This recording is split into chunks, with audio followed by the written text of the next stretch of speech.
কি পরিমাণ বা কি ধরনের সম্পত্তি থাকলে কোরবানি ওয়াজিব হয়? ওলামা হানাফের মতে কোরবানি ওয়াজিব সচ্ছল মানুষের উপরে। সচ্ছলতার সংজ্ঞা কি?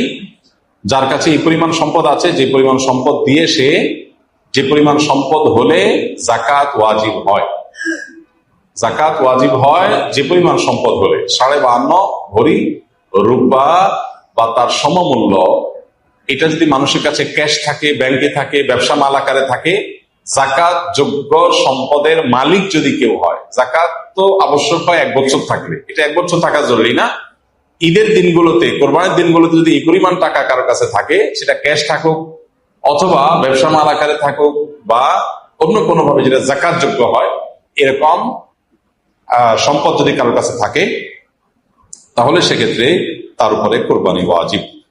এখন যদি কারোর স্বর্ণ থাকে 10 ভরি, তাহলে 7.5 ভরির বেশি হলে যাকাত আবশ্যক হয়, বিধায় তার উপরে কোরবানিও কি হবে? করতে হবে।